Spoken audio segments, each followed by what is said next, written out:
Salut à tous les amis, aujourd'hui on se retrouve pour la FAQ. On a eu beaucoup de questions, Fred. Ouais. Très intéressantes. Donc les gens ils jouent vraiment le jeu, donc ça nous encourage du coup à continuer et à continuer ce format. Donc déjà, tout d'abord, comme d'habitude, Fred, il faut qu'ils pensent à s'abonner. D'accord. Pour rien louper, les amis, pensez à vous abonner. N'hésitez pas à nous mettre en commentaire, poser des questions pour la prochaine FAQ qui aura lieu du coup lundi prochain. D'accord, n'hésitez pas à la faire.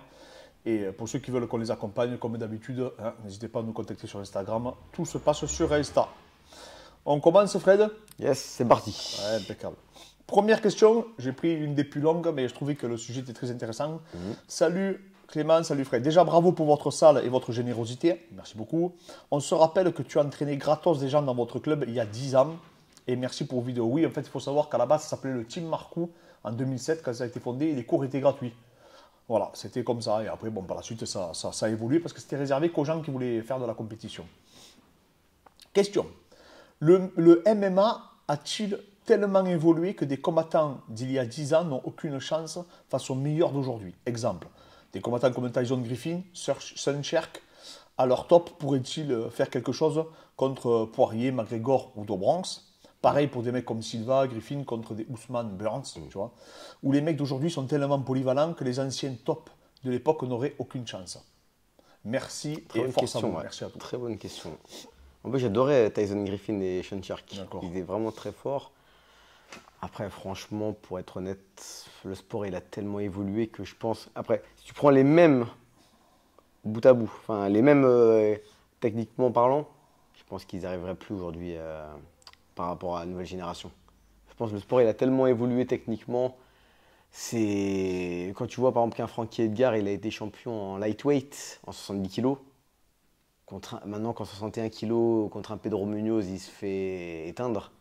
Donc, en gros, il battrait aujourd'hui Khabib, parce que c'est, enfin, pas Khabib, de Bronx, ou même un Khabib, on voit mal Frankie Après, il a fait une Edgar. carrière, hein, Frankie Edgar. Hmm. Il a fait une carrière, Edgar, il est usé. Ouais, mais même le Frankie Edgar de l'époque, je vois pas battre un Do Bronx d'aujourd'hui. Tu vois ce que je veux Ouais, dire? mais je pense qu'il aurait pu lui donner une belle prestation, moi. Ah non, mais c'est comme un Georges Saint-Pierre de l'époque. Ouais, bien Aurait sûr. donné une très. Moi, j'ai regardé il y a pas longtemps tous les combats de Georges Saint-Pierre à l'UFC. Elle était incroyable. Et tu vois qu'à l'époque, il avait une. En fait, il avait une longueur d'avance.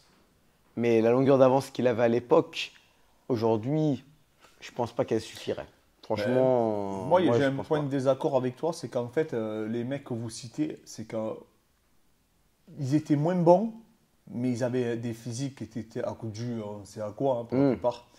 En fait, on a régressé vraiment physiquement et en intensité par rapport aux années avant USADA. hmm. Voyez les combats de Shogun au Pride, Ah non, mais même. c'est un truc Par de exemple, malade. tu reprends. Comment il s'appelle Thiago Alves, hein. Alistair Overeem du Strike Ouais. Force était meilleur que Alistair Overeem de Ah oui, l'UFC il aurait physiquement. tué tout le monde, Tu ça, vois ce que je veux alors, dire? c'était un truc de fou. Mais techniquement parlant, il y avait des individualités qui étaient très fortes dans leur domaine. Par exemple, les Japonais au sol, c'est très, deux fois peut-être même meilleur que certains Ah ouais, ouais, combattants ouais. actuels. Mais grave. Mais quand tu prends un Volka, un Eddie McKee, Ah ouais, bien sûr. maintenant techniquement, Ah ça a ouais, ouais, trop ouais. évolué dans le sport du MMA. Bien sûr. En fait, ça a évolué techniquement, mais c'est vrai que physiquement, je trouve qu'on a régressé avec le temps. Parce qu'à l'époque, tu avais je sais pas combien de monstres. Il n'y a qu'à voir les vidéos du Pride. Ah, au Pride, ouais. C'était des rounds de 10 minutes le premier round et il faisait trois fois, des fois trois combats dans la même soirée. Ouais, ou deux, ouais, deux Ouais, sur. deux sur quoi. Donc je sais pas si vous vous rendez compte, hein, c'était n'importe quoi. Les Ricardo Arona et tout, c'était n'importe quoi. Comment il s'appelle Donc, pas Coleman, celui qui avait. Randleman aussi. ouais, C'était Randleman ça, et tout. ouais. En fait, voilà, de quoi on parle? Si tu dis le Sun Sherk de l'époque, hein, qui avait ce qu'il fallait, c'est sûr qu'il débarque maintenant. Physiquement, oui. Après, techniquement Ah, mais parlant. ça faisait mal, c'était explosif, c'était Ah, bien chargé sûr. jusqu'à la moelle, c'était des mutants les mecs quoi. C'était chaud, hein. Mais techniquement, je pense. Ah Enfin, oui, je parle techniquement. ah ouais, techniquement, il n'y a pas de débat. Ouais, Mais par contre, voilà, ils avaient une dimension physique qui était quand même tout autre, hein. Faut pas... Là, par contre, il y a pas de comparaison à avoir aujourd'hui, quoi. Prochaine question. Salut les gars, merci. Alors, c'est Baptiste Cucciglio. Salut les gars, merci pour le partage. Pensez-vous que les sports scientistes ont leur place en France dans les sports de combat? Le sport, c'est les scientifiques du sport. Ouais, je pense que c'est ça qu'il veut dire. Les scientifiques du sport ont leur place dans les sports de combat? Dans quel sens ça veut plus. Ben, il veut dire, est-ce que les mecs qui ont un accès scientifique dans le sport, Bah, au niveau de l'entraînement, oui. Ah bah, comme dans tout, en fait, de toute façon, il y a de la recherche dans tous les sports, que ce soit dans le foot américain, que ce soit dans le golf.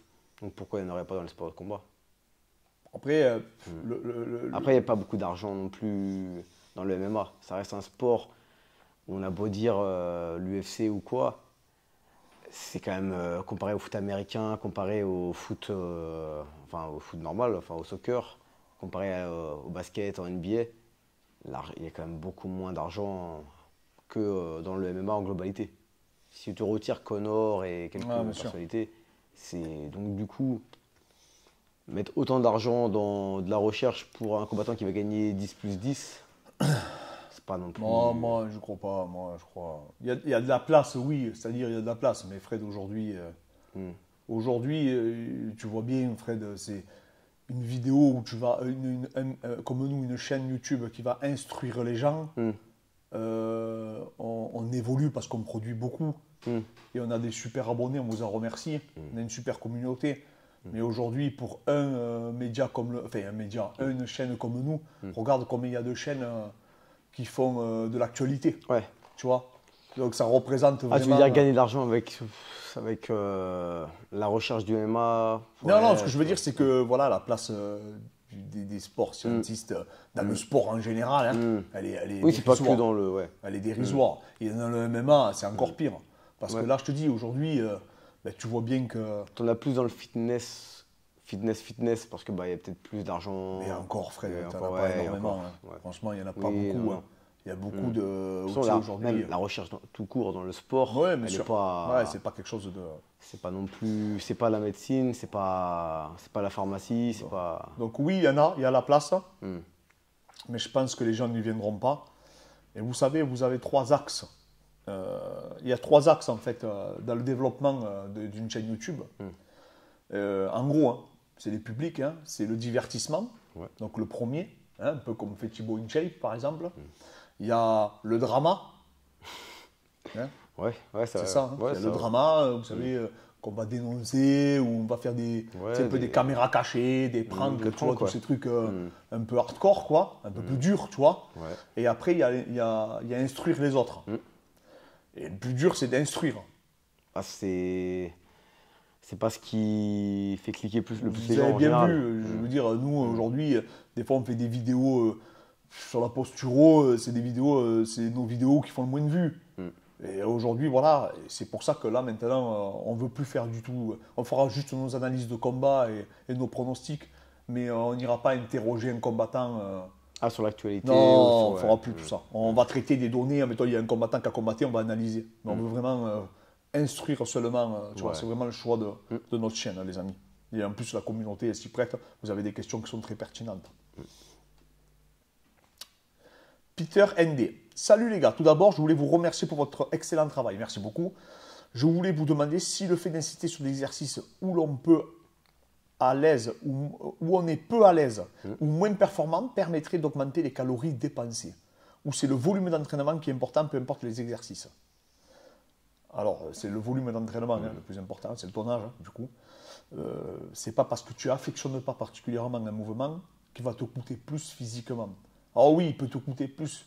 Et c'est vrai il peut te coûter plus psychologiquement. Psychologiquement, ouais. Et le fait de te Nerveusement, coûter ouais. psychologiquement, peut-être que ça aura une incidence sur la physiologie. Mais c'est quand même pas Pas incroyable. significatif, ouais, c'est Et il ne faut pas- pas surestimer non plus. Il ne faut pas surestimer la consommation énergétique due Dû au à stress, l'exercice. oui, ouais. Non, mais due à l'exercice. Donc voilà. Ouais. Non, Ça, ouais, c'est là-dessus, quelque chose je dirais que- pareil que toi, ouais. Franchement, là-dessus, c'est. Il n'y a pas une différence assez significative. Voilà, faut le C'est savoir. vraiment le volume qui va vraiment qui faire est, le. qui est primordial. Ouais. J'ai pas dit comparaître, hein, vous avez vu. Pas encore. Et j'y arriverai pas. Hein. Alors, c'est pas peine de me dire, ah, t'as dit comparaître. Je le sais. Ah, tu l'as pas Et dit. je le sais depuis petit. Fred, il le sait, lui. Je le sais depuis petit, c'est parce que j'avais un problème d'élocution. Même si ça ne peut-être pas vous maintenant, mais surtout de prononciation, mais les syllabes, tu sais, quand Ouais. j'étais petit. Et en fait, je confondais, et ça n'a rien à voir, c'est des mots qui n'ont rien à voir, mais j'ai toujours mis comparaître avec émettre. D'accord. Et en fait, j'ai créé un ancrage. Et j'ai énormément de Comme tu me difficultés. dis tout le temps, du coup maintenant, pour moi, ça fait partie de toi, tu vois. Oui, oui, oui. Mais en fait, il faudrait que je dise comparé ou comparable. Tu vois, voilà. Comparaître, c'est au tribunal. Oui. Mais il y a des gens, vous me dites depuis 4 vidéos, vous voyez bien que je le vois, le commentaire. C'est que j'arrive pas. Vous savez, c'est beaucoup plus facile dans le schéma d'apprentissage d'un être humain de construire que de défaire pour reconstruire. C'est très complexe. Et malheureusement, j'essaie même de me concentrer. Et... C'est pour ça qu'on dit justement que quand tu fais une discipline que tu as fait pendant des années, que tu as construit, par exemple, de la boxe thaï, le muay thai pendant des années, de passer au MMA où tu as d'autres schémas d'apprentissage et tout, deux fois c'est plus dur que de commencer le MMA directement, pour faire la comparaison. C'est Belkiri Jimmy qui nous dit: salut les gars, pourrez-vous parler du timing des macros quant aux vues des entraînements matin, midi ou soir? Est-il plus pertinent de les placer? Merci à vous pour votre taf. Mais merci à toi déjà de nous soutenir. Alors, le timing, il y a beaucoup de débats. Il y a des études qui disent que ça n'a pas une incidence significative. Il y a des études qui disent, d'ailleurs, j'ai fait une truc sur l'académie en ligne où j'ai fait une review où je parle de la chrononutrition et du jeûne intermittent, entre autres. Mais c'est vrai qu'il y a d'autres études qui prouvent vraiment que on est plus sensible, on a des récepteurs qui sont beaucoup plus sensibles à la leucine, etc., dans les moments de la journée. Donc, ils sont plus, tu sais, la fameuse fenêtre anabolique qui est un peu négligée aujourd'hui, hein, tu sais. Maintenant, on appelle ça des garages, enfin, il y a plusieurs appellations maintenant. Des murs, des barrages, enfin bref. Mais moi, je pense qu'il ne faut pas le sous-estimer. C'est-à-dire qu'en fait, le problème, c'est que, en gros, ce qui était avancé, c'est que si tu consommais des glucides le soir, ça n'allait pas avoir d'incidence si le total calorique était le même sur la journée. Sauf qu'il y a des études qui prouvent le contraire. C'est-à-dire qui prouvent qu'à calories égales, mais tu peux, effectivement, même si tu prends autant de glucides, par exemple, si tu les consommerais que le soir, tu ferais plus de gras. Donc ça, c'est des études qui le prouvent. Mais il n'y en a pas qu'une, hein. Il y en a plusieurs que tu peux retrouver, qui vont dans ce sens-là. Mais tu as aussi des études qui prouvent. Et après, je pense que ça dépend vraiment des individus, que effectivement, si tu as mangé de la journée, que tu as jeûné toute la journée, que le soir tu consommes des glucides, bien sûr que tu ne vas pas prendre. Et aussi, on s'aperçoit que ceux qui font le jeûne intermittent, peut-être que eux, le fait qu'ils ne consomment pas, peut-être le fait de sauter un repas, peut-être qu'ils consomment moins de calories inconsciemment aussi. Donc ça aussi, tu vois, c'est choses mais voilà, pour le timing des macronutriments, moi je te conseillerais toujours de le tourner autour de l'entraînement. Tu sais, il faut rester simple et basique. C'est des choses qui fonctionnent, c'est quand même... au-delà des études, c'est quand même très empirique. Ouais, c'est plus le côté empirique où on a vu vraiment. Ça y joue, mais après, comme tu dis, chaque personne est différente. Est différent. Et franchement, est-ce que ça va avoir une incidence significative? C'est pas sûr. Mais voilà. Maintenant, moi, j'aime bien, je te cache pas. Si tu prends 5000 calories, tu as beau les mettre comme tu veux, tes macronutriments. Oui. Mais moi, j'aime bien après, tu vois, la séance, me prendre mon shaker et tout. J'ai le sentiment. Il y a l'effet placebo, en plus, qui rentre en compte. Il y a l'effet nocebo, mais aussi l'effet placebo. Et moi, j'aime bien, tu vois, juste après, prendre mon shaker. J'ai le sentiment que je me suis rechargé, que je peux repartir de l'avant. Donc voilà, ça c'est. Le timing est important. Et c'est reste du bon sens quand même, les amis. Mathieu Thomas. Hello Clément, que pensez-vous de l'épaulé, version semi-technique en force ou en puissance, entre parenthèses, en série longue pour l'endurance de force spécifique à la lutte, notamment les phases de Gréco? Merci beaucoup pour votre travail passionnant. Donc, c'est d'incorporer de l'épaulé. Sûrement, il parle d'un complexe d'haltérophilie pour s'en servir derrière à un Gréco, la lutte. Moi, personnellement, je suis plus fan du spécifique pour la lutte. Par exemple, pour avoir faire plus du thème axé justement sur l'endurance de force.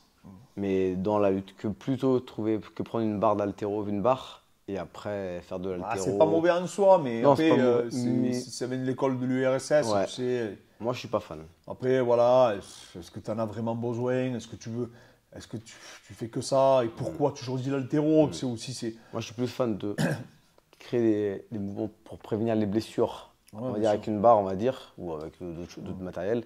Et après, faire vraiment des thèmes spécifiques lutte gréco-romaine, que plutôt vouloir reproduire la lutte gréco-romaine avec une barre. Tu vois ce que je veux dire? On peut dire le même schéma.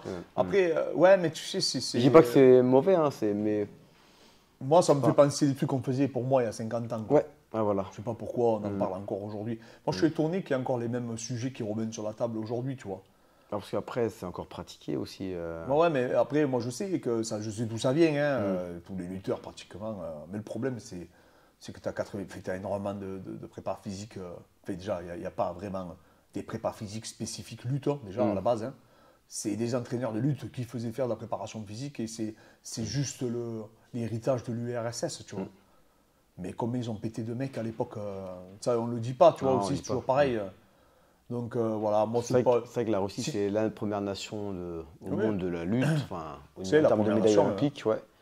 Et donc, du coup, bah, c'est forcément la référence, on essaye de copier. Mais c'est pas forcément, comme tu dis, il y a eu combien de blessés, il y a eu un peu comme la Chine. On voit que la Bah Chine, oui, on va y revenir à la Chine. c'est les numéros 1, que ce soit aux Jeux Olympiques, enfin, en Ouais. termes de médailles, ou les deuxièmes avec les Américains. Mais est-ce que c'est forcément, ils t'en prennent 10 000, Ouais, il en ouais. reste un, t'en Parce que as. c'est pas la loi du nombre qui fait que les Exactement. mecs performent, c'est surtout ça. Hein. Mm. C'est C'est pas la loi. forcément la méthodologie qui. Bien sûr. Mm. Donc tu n'es pas obligé d'utiliser l'haltérophilie. Après, si toi tu affectionnes l'haltérophilie, mais ça c'est encore autre chose.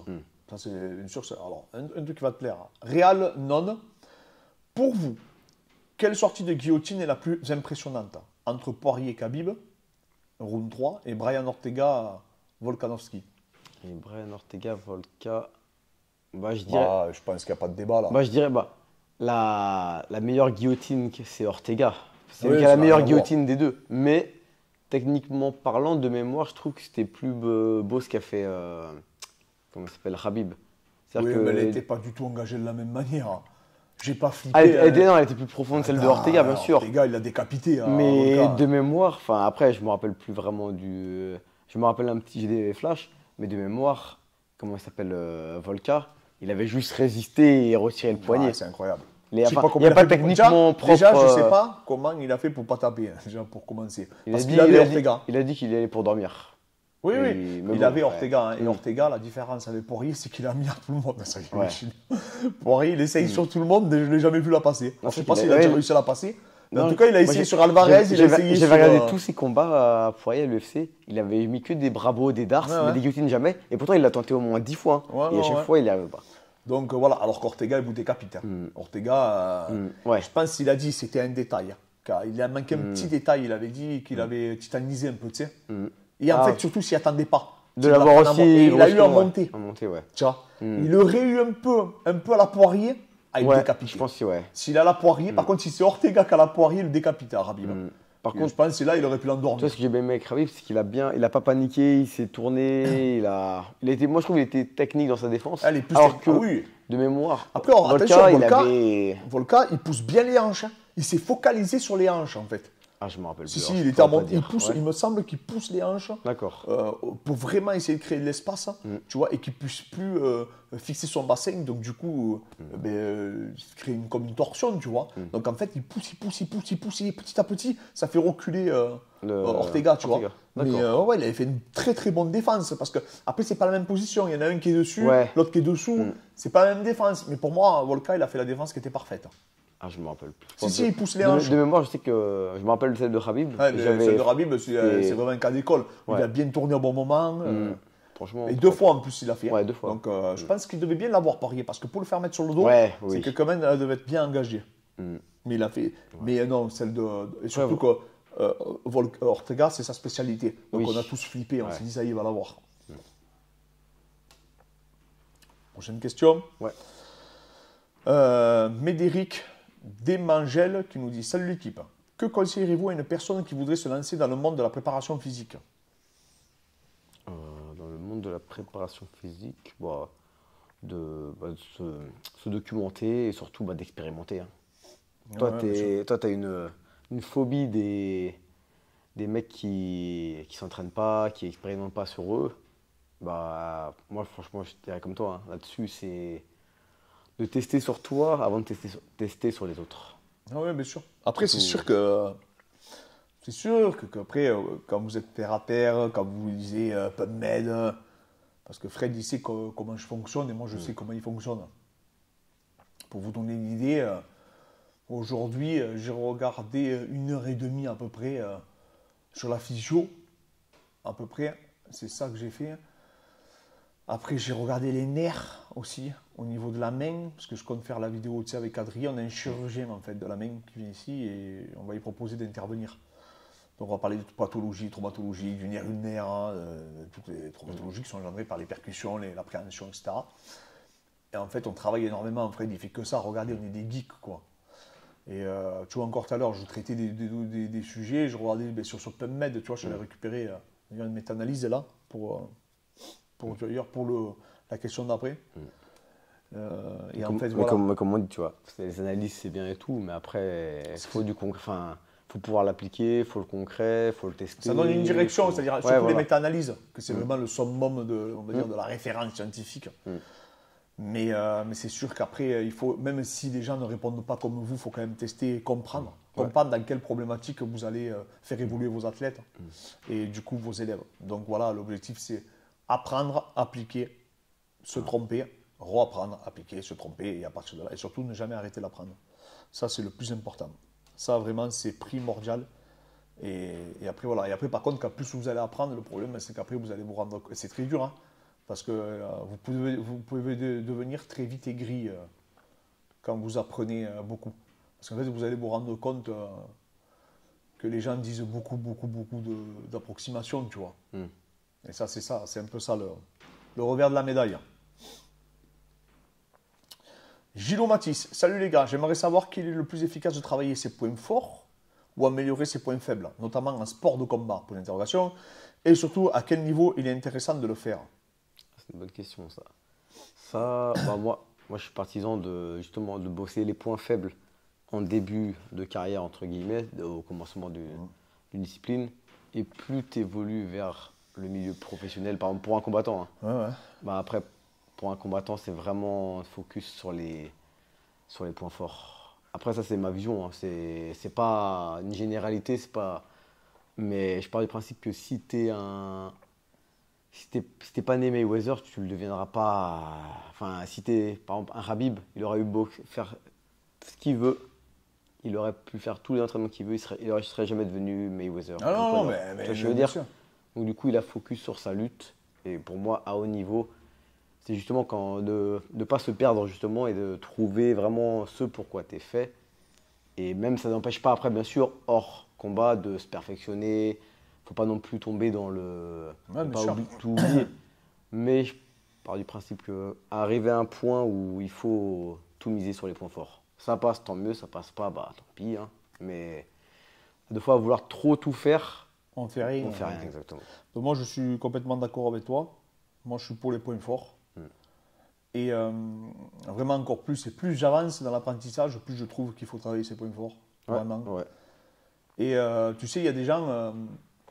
En fait, j'ai regardé Dobronx, je me suis dit, mais comment il peut mettre KO tout le monde comme ça, là, arracher des têtes à tout le monde, alors que le mec il vient du sol. Mais en fait, je me suis rendu compte d'un truc sur ce gars-là, et que personne signale. Et donc, je suis allé fouiller, tu me connais, en tant que geek que je suis. Dobronx, de mémoire, hein, peut-être je me trompe, mais je ne me trompe pas de beaucoup. Sur ses 6 premiers combats, il a mis 5 KO. D'accord. Voilà ce qu'est Dobronx à la base.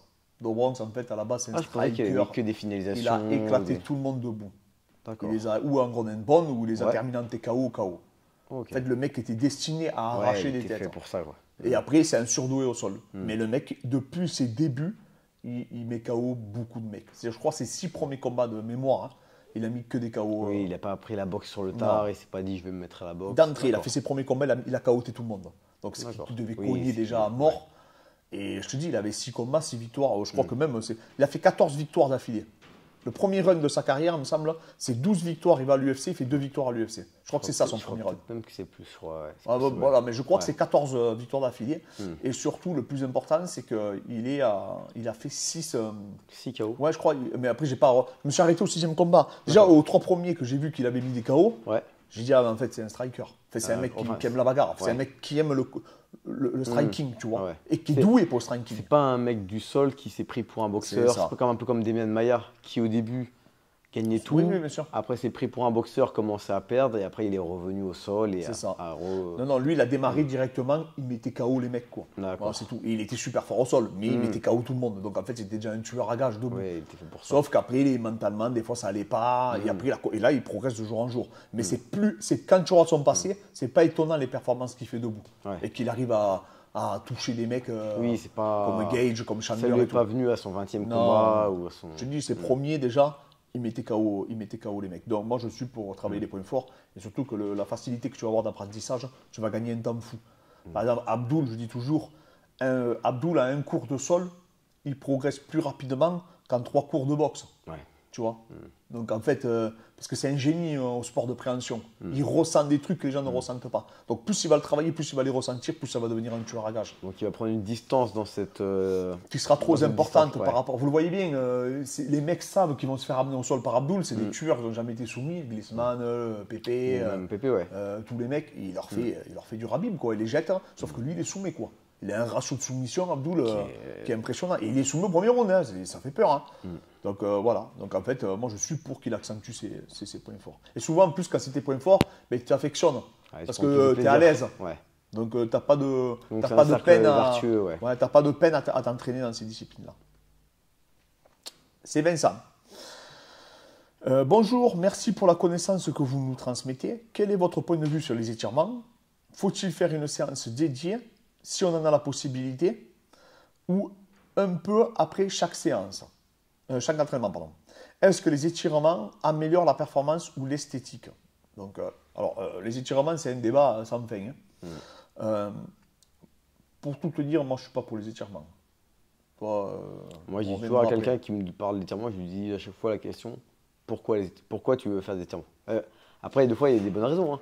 Par exemple, un haltérophile qui veut améliorer son front squat. Là, il parle des étirements. Pas de la mobilité. Et tout. Moi, toujours, l'étirement, pourquoi, dans quel but? Après, s'il y a une raison particulière, si c'est... Mais toujours, pourquoi... Écoute, de toute façon, c'est pas compliqué. Les étirements, oui, il y a des données qui prouveraient que peut-être, par rapport au sarcomère, machin et tout. Les gars, les protocoles qu'il faut mettre en place, franchement, c'est dur. Franchement, c'est dur. Il faut faire des étirements dynamiques et tout. Tu vas commencer à dire, ici, là, sur cette chaîne, on commence à dire les étirements, c'est bien, et ça pourrait avoir une incidence. 99% des gens ne vont pas réussir à appliquer le protocole d'étirement qu'il faudrait faire. C'est extrêmement complexe pour le peu de bénéfices que tu vas en tirer. Pour le bénéfice que tu vas en avoir. C'est pas s'étirer, voilà, il faudrait s'étirer sans douleur, il faudrait faire des tensions sur certains leviers. Tu vois, il faut faire attention de ne pas s'aventurer sur certaines contraintes mécaniques. Il faut les faire assez rapidement aussi. Il y en a qu'il faut faire en excentrique. Non. C'est des protocoles que tu peux pas. Les protocoles que font les mecs, c'est très difficile. Alors, il y en a qui sont rapides, mais pour que le commun des mortels, c'est pas évident à comprendre. Tu peux t'étirer avant les séances. Alors oui, tu sais, il y a les Géorgiens là. Les Géorgiens s'étirent beaucoup, les Iraniens s'étirent beaucoup, c'est les haltéros, les Chinois aussi s'étirent beaucoup. Mais mon gars, tu sais combien ils ont pété de mecs ces gars-là, hein. Ils en ont rien à foutre. Tu l'as vu, la petite là, qui se fait étirer, qui est devenue paralysée. C'est là où il fait des assouplissements, il les écrase, et tu sais, elle est paralysée maintenant. Alors, pour vous donner une idée de où ils sont prêts à aller en Chine, c'est des malades. Donc voilà, donc oui, les étirements, ça peut être bénéfique. Oui, si tu en as toujours fait, ben, continue à en faire. Oui, après, côté maintenant, retour au calme. Moi, je ne vais pas t'en recommander. Est-ce que ça va avoir une incidence ultra négative? Ça dépend comment tu vas les faire. Ça dépend si tu veux t'assouplir. C'est vachement complexe. Et en plus, je te dis, il y a des études qui vont autant dans un sens que dans l'autre. Maintenant, les études qui vont dans le sens des étirements, moi, c'est les protocoles qui ne vont pas me convaincre parce qu'ils sont difficilement applicables. Et le problème des gens, et c'est comme le soulevé de terre de rond. On rejoint encore ce problème-là. Ouais. C'est-à-dire qu'en fait, ce n'est pas le soulevé de terre de rond qui est à bannir et à proscrire. C'est ce que les gens vont en faire. C'est-à-dire que sous les terres de rond, oui, on ne sait pas réellement si si ça va provoquer plus de pathologies qu'un sous les terres traditionnel. Il y a des études qui prouveraient que peut-être même ça pourrait être bénéfique. Mais entre ça pourrait être bénéfique et être bénéfique et prendre le risque de le faire, est-ce que le jeu en vaut la chandelle? Pourquoi tu veux le faire? Parce que ce qui est avancé, c'est t'habituer à avoir des contraintes mécaniques par rapport à du spécifique. Dire, voilà, peut-être que dans ton spécifique, tu as le dos rond, mais ça serait peut-être intéressant de le pratiquer au sport. Mais alors, dans ces comptes-là, tu justifies tout, Fred. Ouais. Dans ces comptes-là, toi et moi, on va se mettre sur la tête, on va se tordre la nuque, comme dans le spécifique, tu vois. Du sol, ouais. Voilà. À la fin, tu peux tout justifier dans ces comptes-là. Maintenant, moi, j'ai rien contre le soulevé de terre de rond, j'en fais faire à certains de mes élèves. Je dis force on curl et des variantes. Maintenant, je trouve que, pareil, pourquoi tu veux le faire? À quel moment? Voilà, c'est toujours un débat. Est-ce que c'est un mouvement diabolique? Pas du tout. Est-ce que c'est un mouvement à proscrire? Pas du tout. Mais est-ce que c'est un mouvement à mettre en avant? Pas du tout non plus. Non. Tu vois, voilà, il faut un juste milieu. Pourquoi tu veux faire les choses? Est-ce que le jeu en vaut la chandelle? Mais moi, les étirements, c'est exactement la même chose. Voilà. Pareil. Est-ce que le temps que tu vas y passer, Est-ce et que le tu vas... bénéfice que tu vas en tirer, est-ce que ça va t'apporter dans ton sport ou dans ta vie de tous les jours? Est-ce que ça vaut le coup? Voilà. Moi, je suis assez sceptique en général. Moi, je suis assez sceptique. Maintenant, voilà, moi, je sais que, par exemple, en ce moment, je fais ma prépa physique, après, je vais boxer, mais ça m'apporte. Je progresse techniquement, je me dépense, même psychologiquement, ça me fait du bien. Je continue d'apprendre, voilà, ça, c'est des trucs que je trouve très intéressants, par exemple. Mais après, c'est sûr que, voilà, tu pourras toujours trouver à redire, hein, bien entendu. Je ne te dis pas que la boxe, c'est super, hein, pour les articulations des mains, on y reviendra. Hein. Pour les épaules, mais c'est pour les idéal, épaules, attention, c'est pas parce qu'on aime faire quelque chose que c'est bon pour la santé. Ça, il faut faire la distinction entre les deux. Mais voilà, c'est pas quelque chose que moi, je te recommandais. Voilà, maintenant si tu en as toujours fait, fais ça. On avait des mecs qui en faisaient, on leur disait fais-toi ces étirements. Si derrière ça te permet de faire un retour au calme et de sécréter certaines hormones qui pourraient t'amener du plaisir, et bien tant mieux. Hein. De toute façon, tu sais, il faut prendre du plaisir. Hein. La pratique sportive, c'est pour le plaisir hein, à la base. Hein. C'est pas, il faut se faire plaisir, tu veux pas performer, mais il faut quand même que tu sois heureux. Souvent, il y en a beaucoup qui me demandent ouais, c'est quoi le meilleur sport pour perdre du poids? C'est quoi? C'est la boxe? C'est si. Moi, je dis toujours c'est le sport où tu prends le plus de plaisir parce qu'au moins tu vas pas lâcher. Ouais, bien sûr. Si tu prends du plaisir à faire du badminton et tu vas en faire pendant 10 ans, 2-3 fois par semaine, bah fais du badminton. Ouais. Bon, tu construiras pas de masse musculaire avec, mais au moins si c'est pour te dépenser, vaut mieux ça que faire, je sais pas moi, du foot et ne pas prendre de plaisir ou de la boxe et pas prendre de plaisir et arrêter au bout de 2 mois. Donc du coup, il y a beaucoup. L'aspect plaisir, des fois, il est pas assez mis en avant. Des fois, on cherche trop le sport optimal pour ci, pour ça. C'est des fois pour se dépenser, je parle. Faut vraiment, c'est le plaisir en particulier. Après, oui, prendre de la masse musculaire, se préparer pour autre chose, pas pour se préparer pour la performance, c'est autre chose. Mais pour du loisir, faut pas se prendre la tête. Donc voilà les amis, la FAQ est finie. Donc n'hésitez pas du coup à nous mettre des questions. Pensez aussi à poser des questions s'il vous plaît. Je ne veux pas de questions de style Doomsed a dit Cyril, je ne sais pas quoi. L'autre il a dit Baki, je ne sais pas quoi. L'autre il a dit nous les amis, la chaîne elle est faite pour vous amener des éléments, pour vous aider dans le coaching, pour vous aider dans l'accompagnement, pour vous aider personnellement. Voilà. C'est le choix de notre chaîne. Vous avez bien vu le contenu qu'on propose. Donc là maintenant on a carrément décidé avec tout ce qui se passe aujourd'hui dans le milieu du MMA. Tout ce qui se passe, hein, tu as vu les dénonciations qu'il y a, tout le monde, tous les médias se tirent entre eux. Voilà. Donc aujourd'hui, on veut vraiment essayer de vous donner, on va dire, des éléments pour vous aider à vous documenter. On va vulgariser aussi certaines études pour essayer de vous les faire comprendre au plus grand nombre. Hein. Et si ça peut faire avancer notre discipline et la préparation physique en général, donc le sport hein, en général, du coup. Hein, on parlait techniquement d'un combattant au niveau. Voilà. On parlait techniquement, mais de dire qu'est-ce qu'il a dit. Oui, voilà, parce que tout sur Morgan, Cyril et tout. Non, c'est bon, les amis. C'est pas ça. Il y a déjà plein de chaînes qui s'en occupent. De toute façon, et puis, on est beaucoup moins drôle que les autres chaînes. Hein. On est des rigolos, nous. Les autres, franchement, il y en a, ils sont marrants. Donc, surtout l'Abbé Chaud. L'Abbé Chaud, c'est des tueurs. C'est notre préféré. Abonnez-vous au Abbé Chaud. Abbé Chaud, là, Michael Lebou et Boulox, c'est des tueurs. Donc voilà, les amis. Donc voilà, pensez à nous mettre des questions pertinentes sur la préparation physique, la nutrition, le système endocrinien, la myologie. Je vous dis, je ferai intervenir notre élève Adrien, qui est un chirurgien qui officie à SOS Main. Donc on le fera intervenir aussi. Là, j'attends la réponse d'un neurologue aussi, pour parler des KO, d'autres endocrinologues aussi que je dois voir. Le problème, après, c'est d'arriver de les faire venir ici, c'est un peu complexe. Mais Adrien, c'est sûr qu'on va y arriver. Donc voilà, les amis. Donc n'hésitez pas à vous abonner, n'hésitez pas à nous soutenir, n'hésitez pas pour l'accompagnement également à nous contacter sur Instagram. Pensez aussi au code Nutrimuscle pour ceux qui voudraient, parce que j'ai beaucoup de... Avec Gunjil, on reviendra aussi sur certains compléments alimentaires qui pour nous sont indispensables pour les sports de percussion, les sports de contact comme le rugby, la lutte, le MMA, etc. Donc tout ça, on y reviendra. Et voilà, et en tout cas, on vous remercie à tous pour la force et pour l'accompagnement.